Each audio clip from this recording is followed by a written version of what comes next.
All right, welcome to the Somewhat Creative Show, the podcast where we explore the ideas, tools, and real talk shaping the creative industry. I'm Rocky Tilney, here with Clark Miller, and today we're diving into something every creative wrestles with: how to sell your ideas.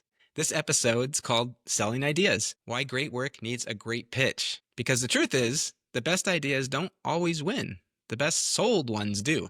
We'll talk about how to lead clients and teams with confidence instead of just giving them a menu of options. Later on, we're joined by Tiffany Early, a somewhat serial startup marketing executive who share how she helps guide bold strategic decisions when stakes are high. Let's get into it. Should I redo it? Yeah, maybe, I don't know. If you think you can take it, it's also like fun to talk about how hard these freaking intros are on these podcasts. That's I have true. like so much more respect for like people that do these live intros. I think it's also why you often hear podcasts where the intro is just like very short. True. I like it. I like the challenge of it. Mhm. I don't practice them ahead of time either. So yeah, it is what it is, right? It's a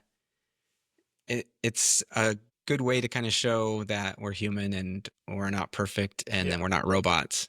And how hard some of this is. We're taking risks out here. We're on a Oh, high wire. oh geez. Oh geez. Here we go. I think it was I think my wife took I think Megan took some class when she was getting her degree that was like a broadcast class where they had to actually sit and read from a teleprompter and like try and act normal and Yeah. do the whole newscaster thing. And she said she had so much more respect for people in the news world, that reading while trying to sound really conversational is so difficult. Right. I don't know. It's Gives me a definitely a lot more respect. different skill set for sure. Mm-hmm. Us creatives like to hide behind our computers and do our work and not show the mistakes, right? Yeah, it's true. So, which is a great segue into today's theme, which is how do we sell ideas? ABC, always be closing, but selling also, because I think it's one of the things that as a creative, like, I was never taught this. It wasn't even on my radar. I thought that the way you approach creative is you come up with a few different ideas, 3, 4, 5 different ideas. and they sell themselves. You share 'em. Yeah, you let the work speak for itself, Mm-hmm. essentially, and you share it with the client, and they go, "These are all great. We love this one," and you're like, "Cool, let's Done. go, Job done. done." Yeah, Which not to so much. me, looking back now, like, where's the value in that? There's like, especially with AI now, you could pump out ideas. You could pump them out really cheaply and quickly. How do you sell those? Well, and you can pump out things that may look good or like work for the problem you're trying to solve, but it doesn't have any thought behind it. It can be somewhat empty of that why element. And I think that's Absolutely. what selling kind of gets at, is it's more about the why. It's about the why behind things. Right. Right. Yeah, absolutely. And that's why, I think I wanted to start today's podcast with kind of a little bit of a story of how I learned about this concept of selling your ideas. And it was a real like difference maker for me just professionally to approach it that way. Um, so this was maybe, I don't know, 12 years ago, 10 years ago. I was working with a creative director who came out of the agency, model Hmm. advertising, and worked for various large ad agencies. And he kind of brought this new style to our projects. I'd bring him into projects. He would kind of, in many cases, kind of take the lead because he was more experienced Hmm. with working with the client. And his approach was like so unique. Like, we'd always start with an initial meeting with the client. He would write a full page creative brief. That was also another new thing. I'm like, oh, okay. I'm like, why do we do this creative brief? Well, this is what we've agreed upon with the client. This is part of our discussion notes, and it's something that we could refer back to when we're presenting ideas. And I was like, okay, that sounds reasonable. We should always do that. Hmm. And he's like, yeah, we are always going to do that. And then whenever we pitched our ideas, let's say, for example, we were doing logos or brand concepts, we'd have maybe 3 to 5 different like ideas that we felt were really strong. We probably designed more than that, but we threw out a lot of stuff before we even get to the client. And he would, we would internally sort of self-select what we thought was the strongest candidate. And that was the one we were going to sell. Like we were going to push the hardest on. Mm. If the client chose the other ideas, we would try to swing them back to why, why we think this one's the better idea. At the end of the day, the client will make the final decision. But it's our job as creatives to kind of push them, not push, but influence a little bit Mm-hmm. the decision, because we think based on the creative brief and the goals and a whole host of other factors that this brand idea or this logo was the best for them in Now, the long term. would you make it clear that one of them was your particularly your top contender, or was it more like minimal kind of pushing psychological stuff? We wouldn't in the beginning. So we would present the ideas sort of equally. Here's one concept, here's another concept, and we'd explain the merits of each one and go through the process. But then we'd circle back and we'd look at them all again. And then we'd say, here's why we think this is a strong option here. And we'd go through the reasons why.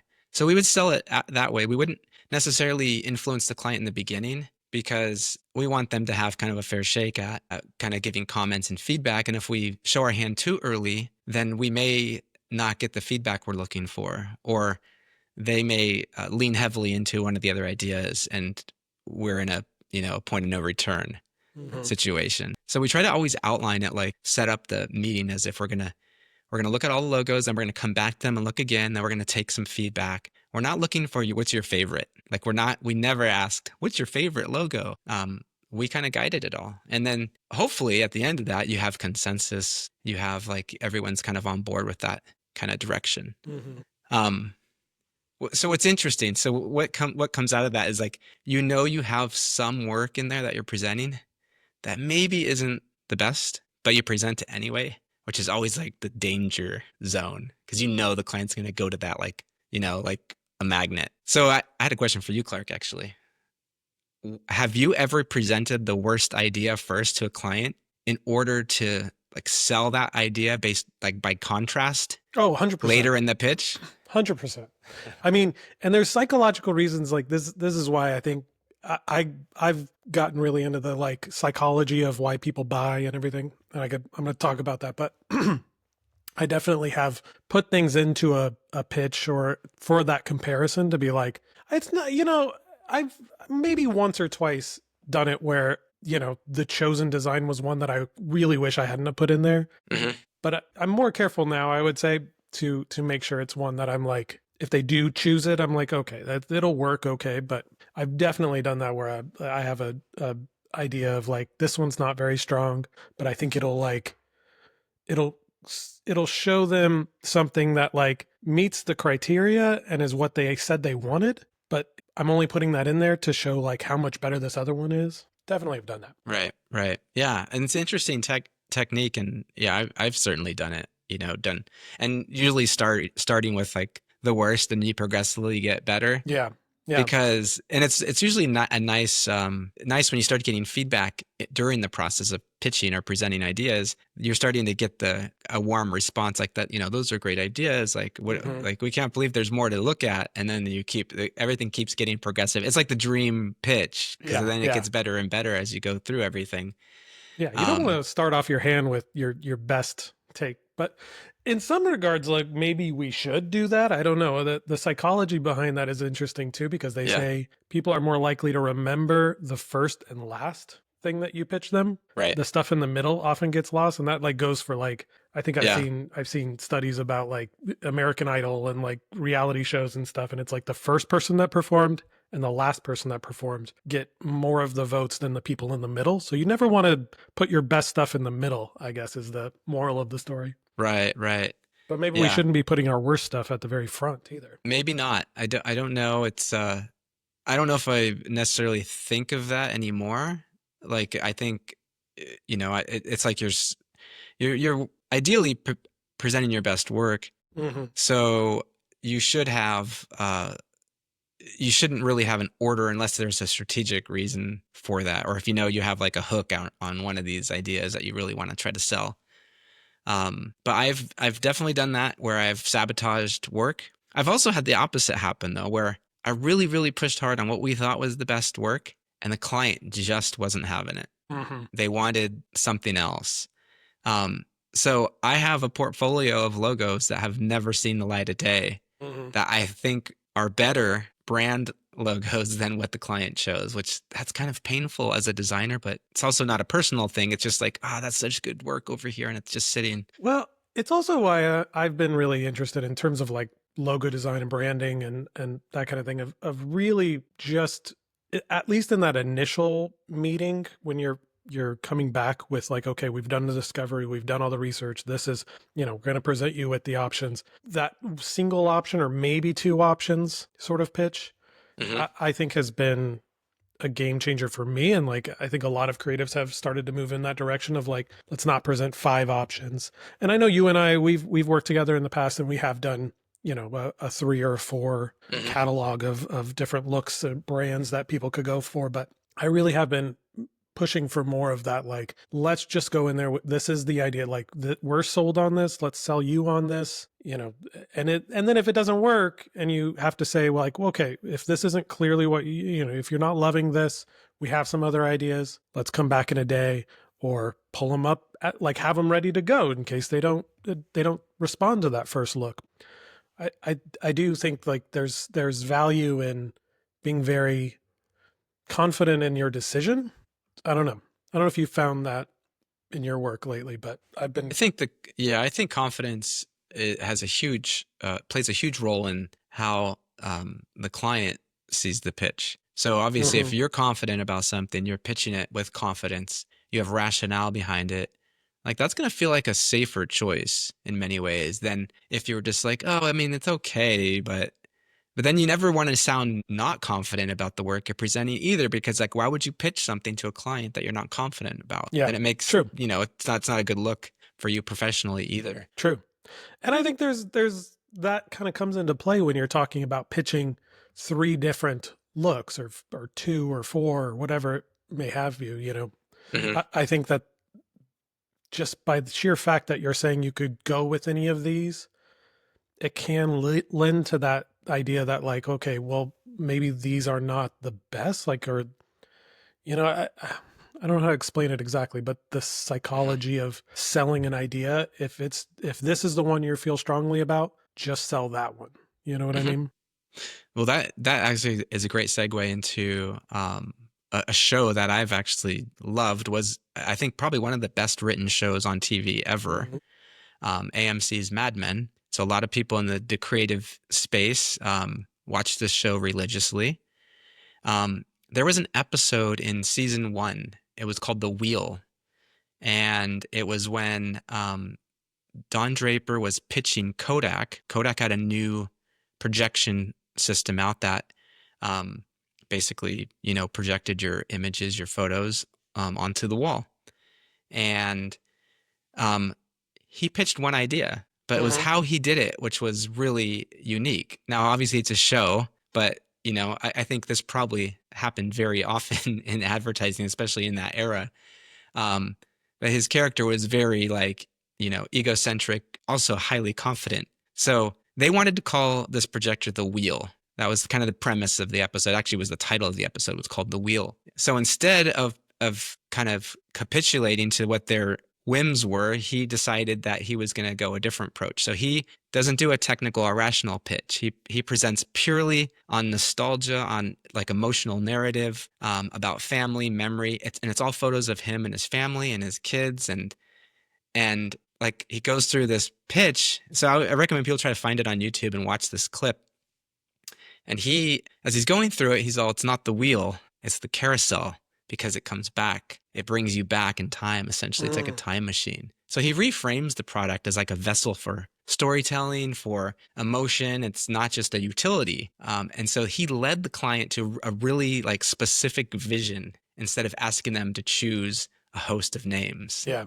Um, so I love that idea. I think like that is confidence if you could do that. But again, it shows you the power of narrative and storytelling. If you could put a story behind all your ideas, then I think you're going to be in a much better position to Yeah, and sell. and I mean, real world, version of that. I just recently happened across an old memo or mission statement from Apple, and I think it was from the 70s or 80s, and it was from probably their marketing director at the time. I can't remember, but it along those same lines, it said something like, we could have the best products, like we put so much time into our products and making them, the best on the market. If people don't have that sense from our Hmm. marketing and our brand, if they don't carry that through in how they view our brand, then it doesn't matter. They're going to view our products as shoddy and not high quality. Even if they really are the highest quality, you can't get past that perception. So I think that's where the selling comes in, is like, it's not always the greatest brand or the greatest product. It's like you have to kind of do both. So we talked a lot about selling to clients. What we need to talk about next with our guest is, how do you sell to internal stakeholders within an organization? Okay, so we want to introduce our guest, Tiffany Early. Tiffany is a somewhat serial startup marketing executive who's going to share how she helps guide bold strategic decisions when the stakes are high. And we pivoted also away from how we work with clients and pitching ideas to, how do we do that internally? If we're working for an organization and we have internal stakeholders and internal leadership, we need to also sell ideas in that regard. So Tiffany, welcome to the show. We're glad to have you. Yeah. Thanks for Welcome. having me. And before Yes. before we get into it, like all the questions, I do want to say that Tiffany was the one that put the somewhat in front of her title. We did not add that in a negative way. That was not our idea. Because it is somewhat. I've also worked on the agency side, not in the creative side. So, but my niche that I have found over the years is the startup marketing life. I also have a question for you before we start, Tiffany. How does a Stanford University graduate with honors in human biology become a marketing exec? That is the question I get a lot. So, I worked in a research lab for most of my undergrad years. We were studying how children learn the meanings of words. So my area of concentration skewed very heavily in psychology and psycholinguistics, and didn't want to go to grad school. So I went out into the working world, and I found myself just naturally drawn to marketing. I like the art and science of it. And running experiments is not that much different from running a marketing campaign, right? You're putting stimuli out into the world, you're marketing creative, right? And you're gathering performance data to see what works and what doesn't. So my research advisor was actually quite proud to hear that working in her lab set me up for a successful marketing career out in the real world. Interesting. Nice. So that's Yeah. definitely not a pivot I expected to happen, but after you explain it, it sort of makes sense now, like how you could go into that field and then pivot into Yeah. something that I've always seems just followed different. what I find interesting. And it was actually that same research advisor that said, looking back, the dots always connect. Yeah. Well, it's funny too, because I feel like we're this episode is about selling, and I feel like the psychology of selling, and the psychology in all, like every job, there's some amount of like selling and about psychology. And like I remember early on in my career, I was starting out at an ad agency, and I remember reading this book called, I think it was called Biology, but it was Buy, and it was, Oh, yes, I know that one. do you know that one? Martin Lindstrom, I think. And it was the first time that I'd ever heard explained. I think I was like 20 years old, and I didn't realize this, but it was the first time I'd ever heard anyone put marketing and advertising and graphic design and like all this stuff together into like, no, it's because we're aiming at a psychological profile. We're aiming at the psychology of why people buy things. I think that was the basis of the book, was like, why do people buy? And it's not for the reasons you think. It's like deeper psychological reasons. And so I can see how your path through, working in a psych department and lab would kind of lead you down that road of Mhm. like, I think it's valuable information for us in any career path.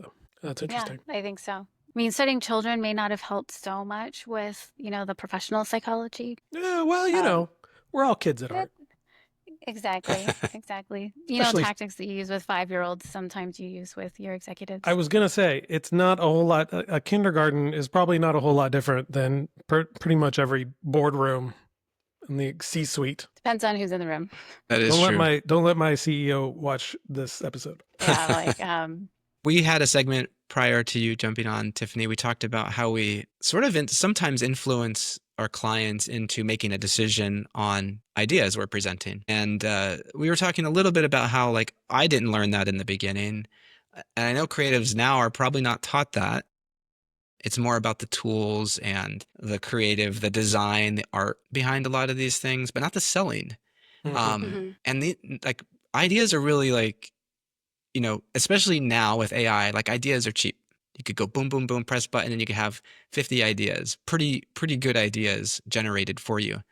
Um, it's different though when you have to confidently sell an idea and have someone buy into that idea. So we talked a little bit about that and how that, you know, the dynamics of that. But then we were like, well, how does that, how do you do that internally? I've been in agency side externally for over 20 years. I don't even remember selling internal ideas anymore. So I'm so bad at that. How do you do it internally? You're in marketing, so you have a leadership team, you have ideas. How do you get those up the chain, and how do you get past some of the stuff that's maybe a little bit more risky or more forward thinking, and maybe an executive or someone on the team is pushing back? Yeah.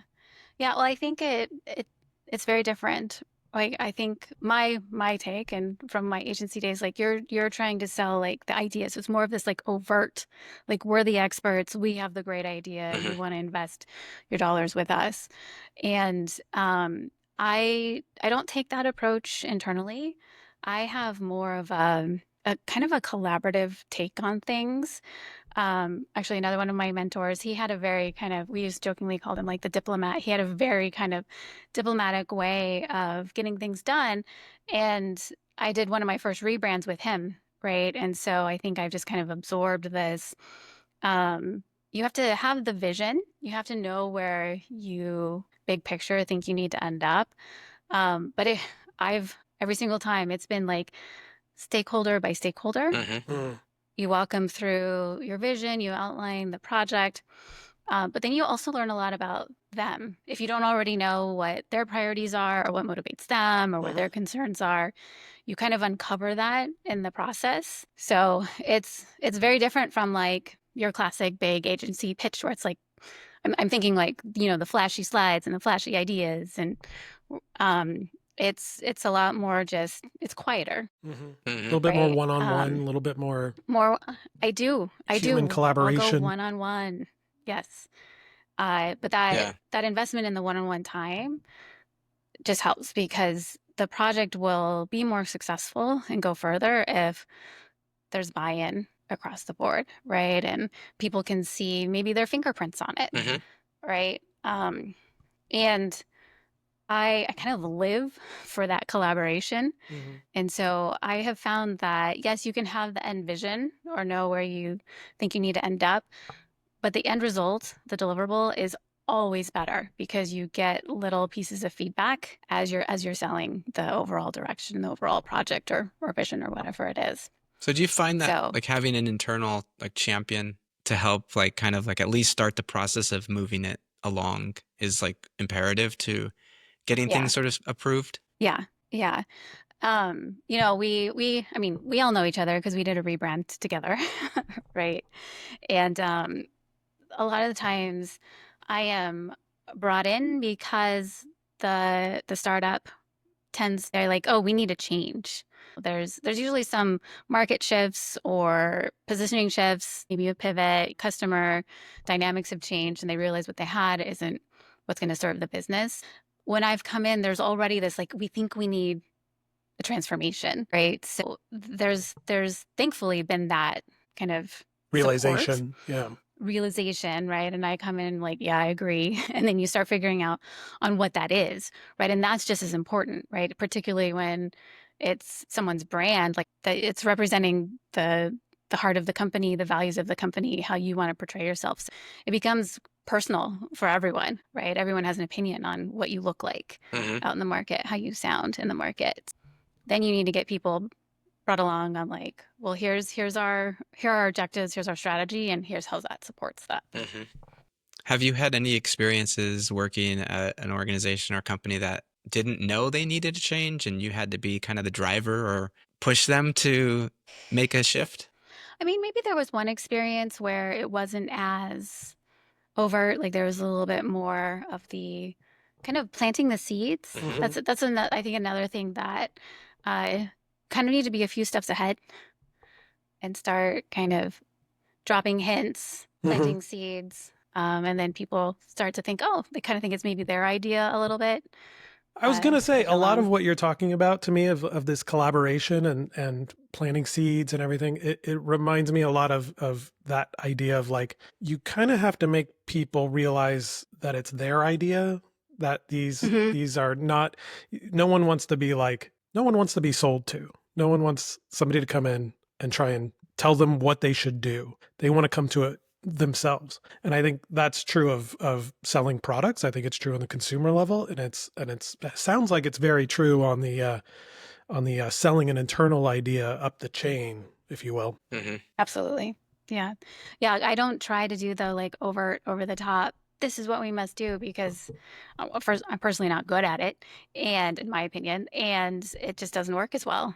Um, and And I you've worked think with everyone kids. needs to have skin in the game. And I work with kids. You don't do that with You don't kids. do that with kids. You Um, got to make it so they uh, came to that they idea think it's a themselves. fun game. Like, hey, Hmm. let's go play this game. Um, yeah, because I think everyone should have skin in the game, right? Particularly for these big initiatives that, yeah, are high stakes, right? Completely transforming a company's look and feel uh, can have good or bad impacts on the business. Mm-hmm. It's usually expensive, right? So I think there's better outcomes when you have people on board, but it's also like, hey, I wasn't out here alone doing this, right? We're all in Hmm. this together. Right. Hmm. Right. You're And not if the it the fails maverick. terribly, if it fails It's terribly, all on everybody, us. it's everybody going down with the ship. Yeah. No, that's a smart strategic Hmm. I was just thinking of that.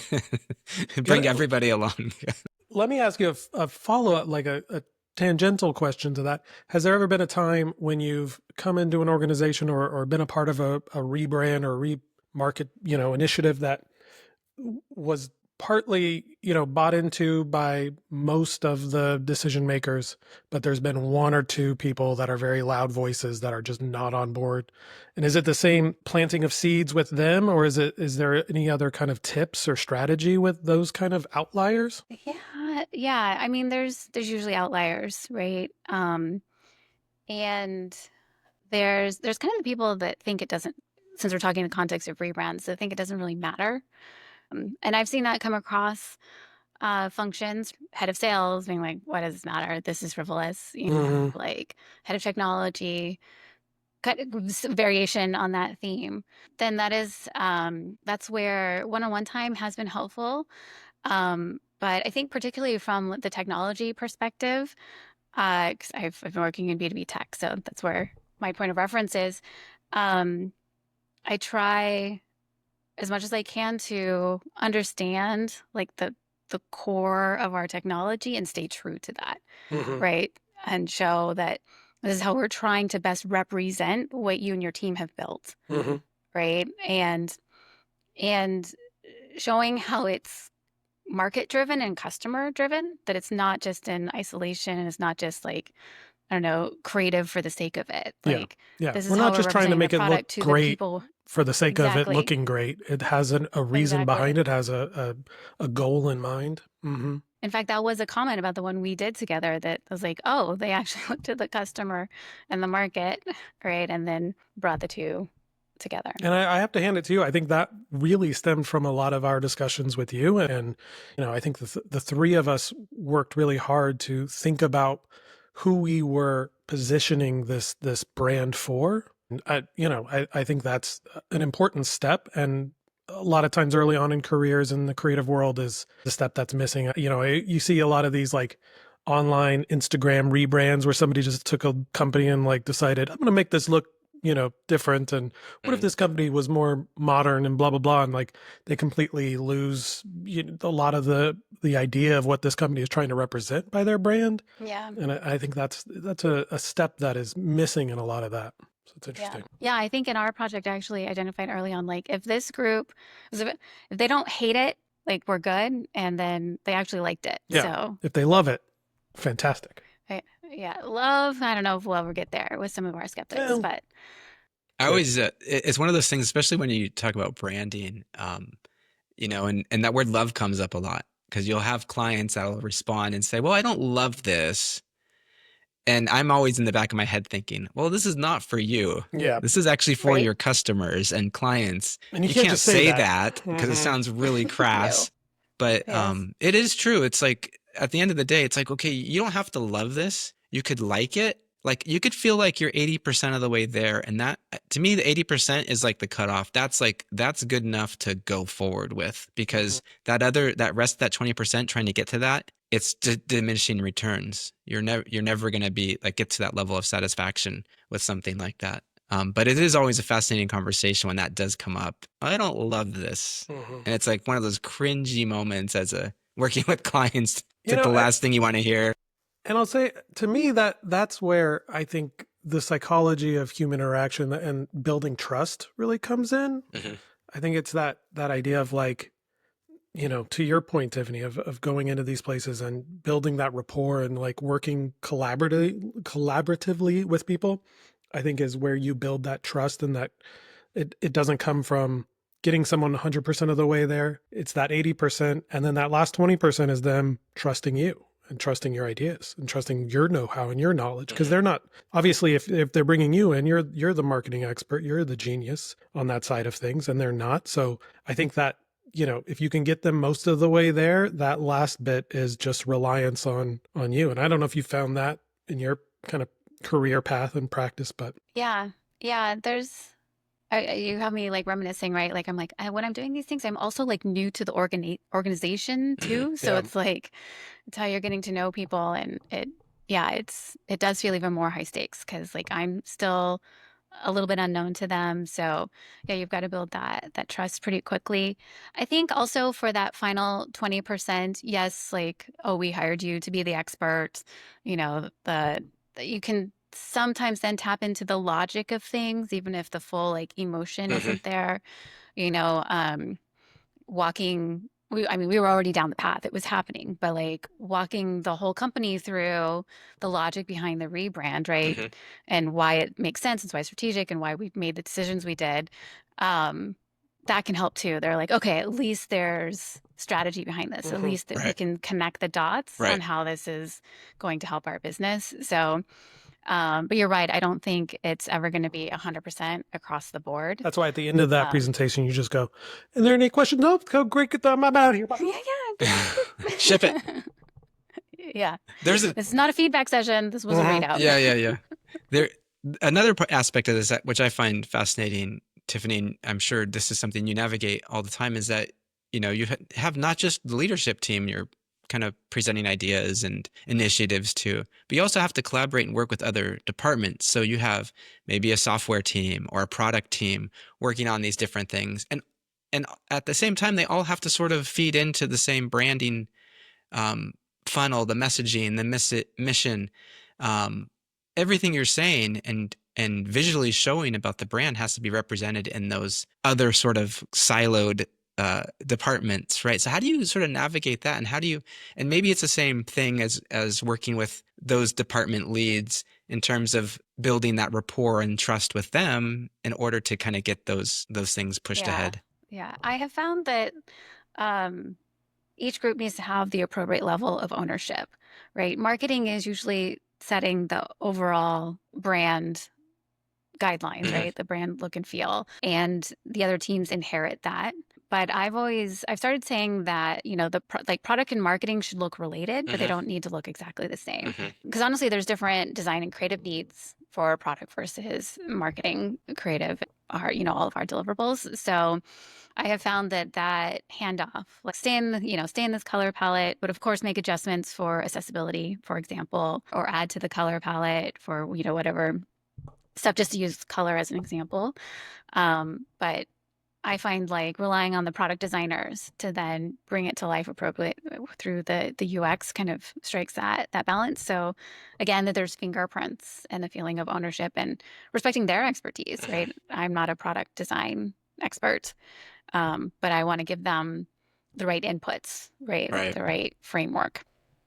Yeah, absolutely. Yeah. One aspect of this conversation that we didn't get to in the first segment was talking about how we work with um, junior level creatives or just people coming in, people that are just graduated out of college. They're, starry eyed and they're coming into either Yeah. a marketing agency or a design agency. And there's a lot of distractions now with AI, and I think the fundamentals still have to be strong with creative individuals to even make those like AI work for you. But that aside, because that's a completely different tangent we could go down and get lost in. One of the things is like, how do we make sure that the next generation of creatives are thinking creatively? How do we get them to understand that it's not just about presenting, options, that it's about providing direction? And it's one of the things I know I've been challenged with is how to let them make mistakes essentially without over directing them, but also why is that a better, like, sell me on that idea. Why should we go with that idea? And so how have you experienced that in your roles? Yeah. So, with slightly different context, right? I haven't just like managed, yeah, I haven't managed like brand new creatives, worked with brand new creatives, but I do think there's parallels to just helping people progress in their career, right? I think part of kind of becoming that more strategic voice within your team, and you don't have to be the head of your department. You don't have to be on the leadership team to still be, honing your strategic skills, right? So it comes back to explaining to me. I'm like, why, right? Like, don't just give me. I like this is a common coaching point. Don't just give me options. Right. Tell me why you think one way is better or not, right? I actually have a little bit of a peeve. Sorry, team, you're gonna know this. Like when it's like da da da da thoughts, it's like, well, what are your thoughts, right? That's how you practice, because it's not just creatives, right? I think there's a lot of work that it's your brain product, right? It's your work product. You've got caught up in all the details. You labored over it, right? Um, but that's not where it ends, right? And again, because I'm super collaborative, I'm like, we're going to get a better output, right, with multiple perspectives on this.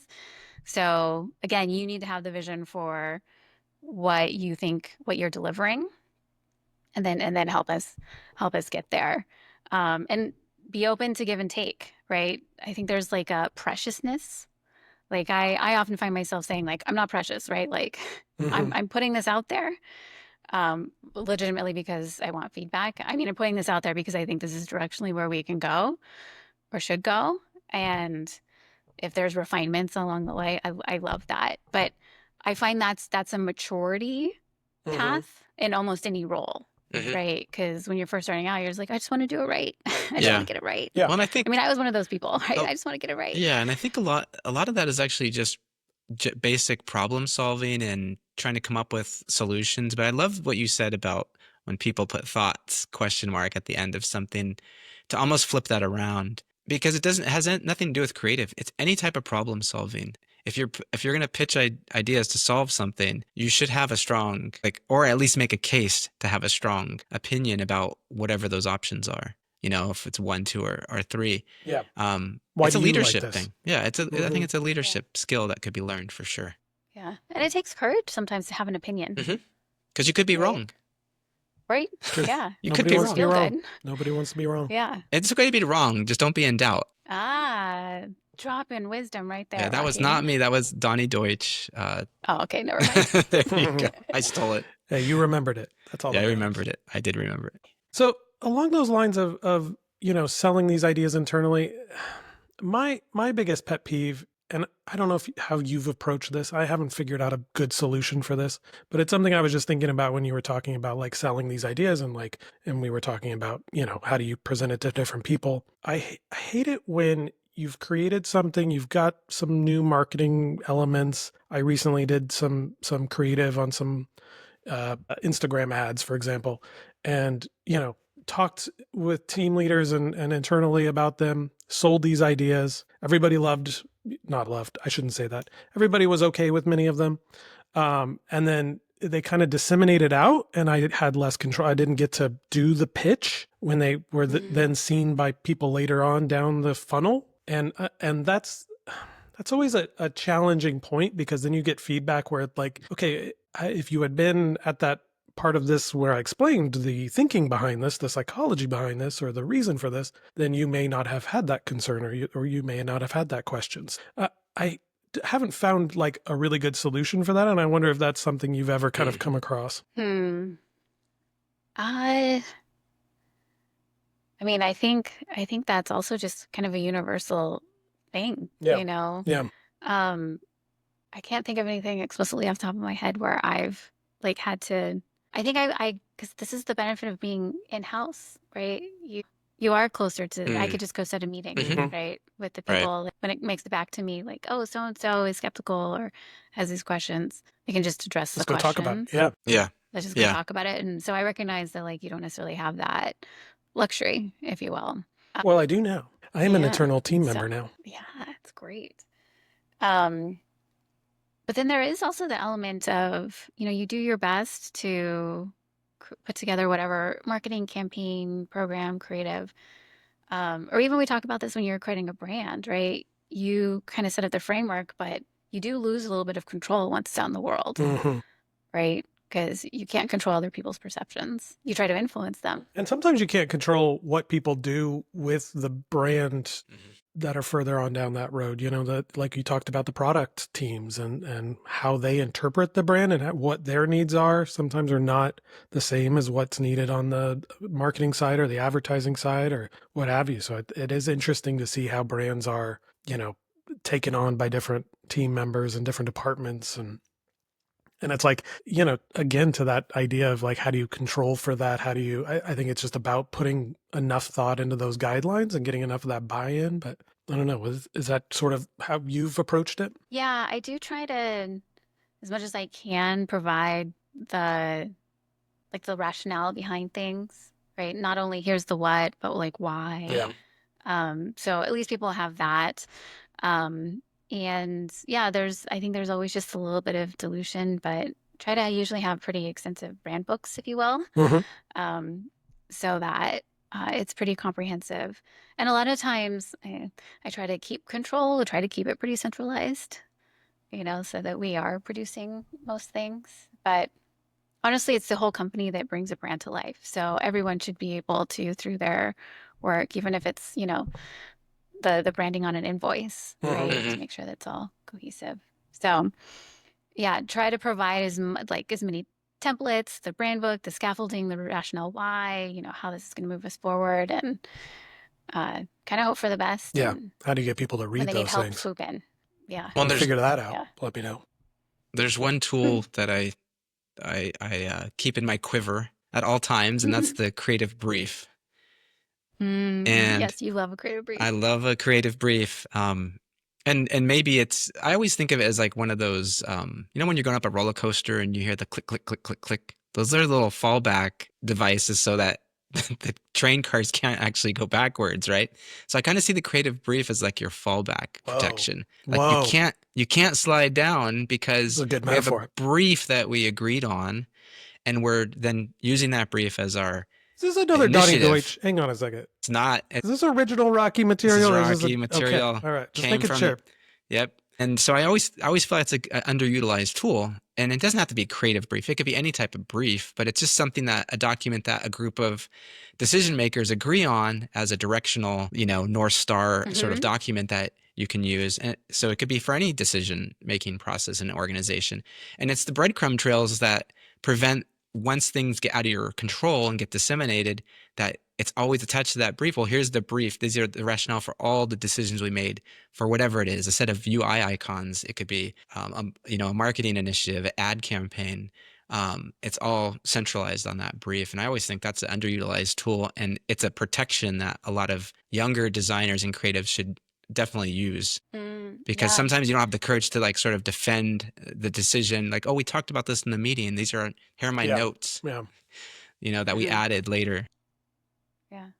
And I mean, when I talked about like doing one-on-ones with stakeholders as we're, say, launching a pretty big project, I usually have materials to go with that, right? Here's the slides. So here's what I walk them through. I show them how I incorporate their feedback into it. So yeah, there does need to be that concept of a brief.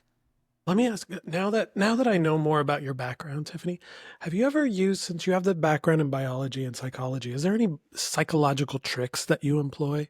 Is there any time you've been like, let's say years ago, before any of the people that you work with now knew you? You haven't done this with them, of course, not you would Of never. course not. But have you ever used any like reverse psychology tricks to get somebody to buy in on an idea or to like, sell them on Mm, something? no, I actually like, I think it's pretty subtle things. And for me, it's not like this explicit, like, oh, I need to use this psychology trick, right? I think it's, although that's always a fun question, right? Like, um, I think there's like finesse in how you present things, Mm-hmm. I think is kind of what it comes down to. And I mean, I think we've even talked about this, like even the order that you present ideas, like sometimes you sandwich the one you like in the middle, sometimes you leave it towards the end, Mm-hmm. you like grand finale sort of stuff.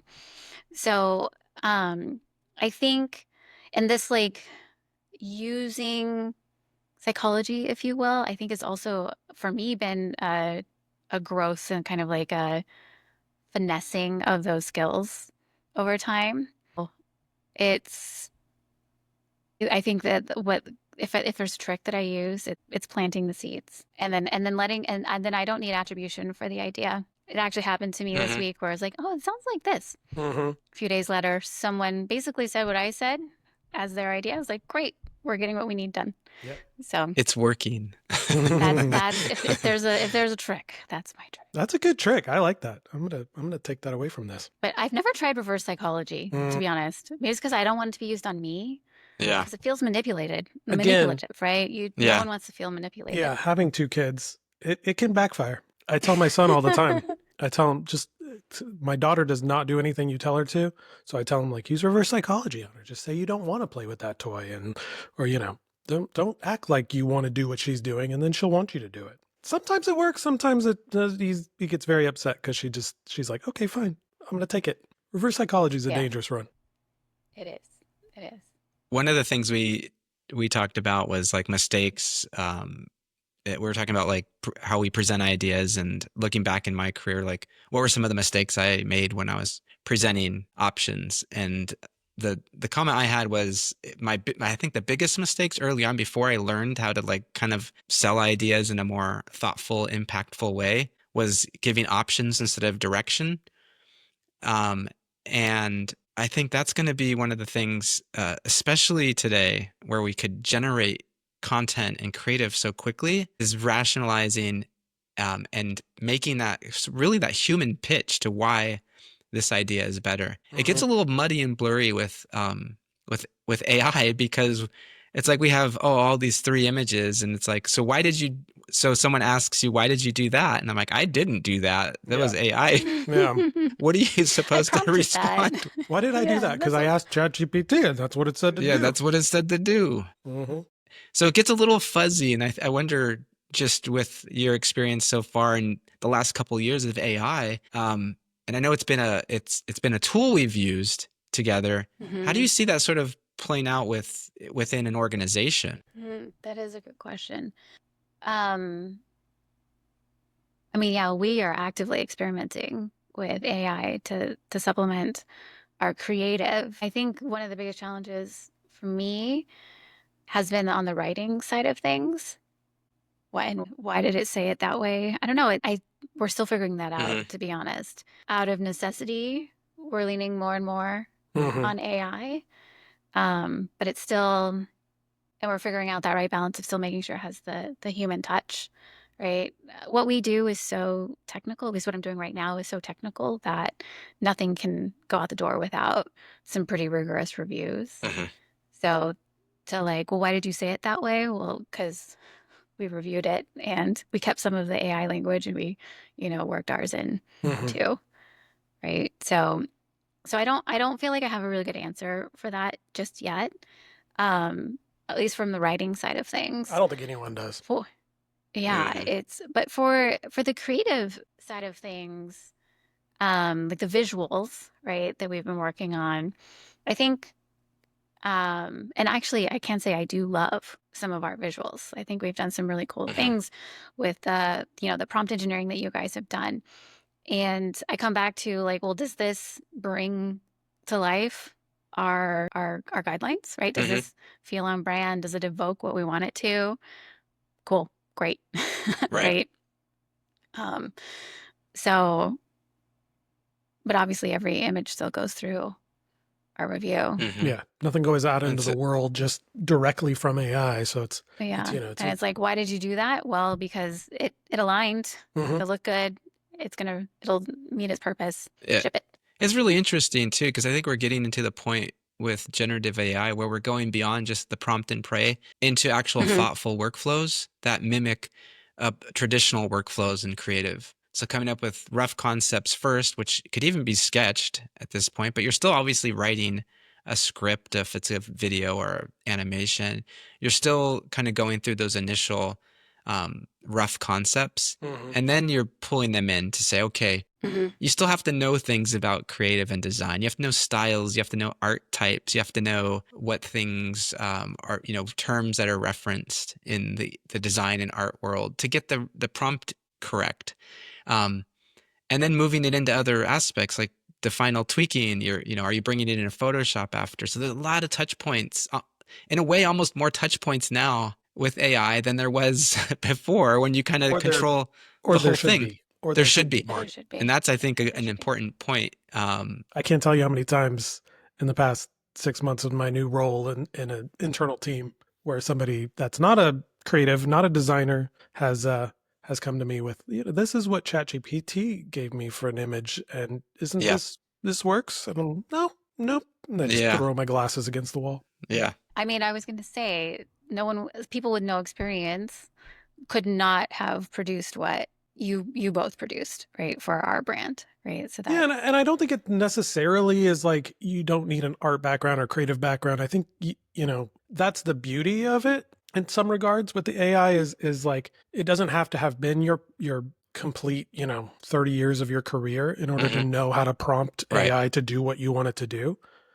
It's open to everyone, so you could pick a lot of that up as you go, and you can if you're a learner, and we've talked about that. If you're somebody that's eager to pick up the tools and to really understand what makes a good prompt and what AI can really do, if you know the background, if you know how to engineer your request, I think that's the nice thing. But you still do need to do that with it's like it can't just make it out of nothing. You do need that Yeah. basis and knowledge base of something to build on. Well, and I think the experience too, like 20 plus years in design, I think what happens is you start to form this curation of like taste that you don't I was just going to have mention taste.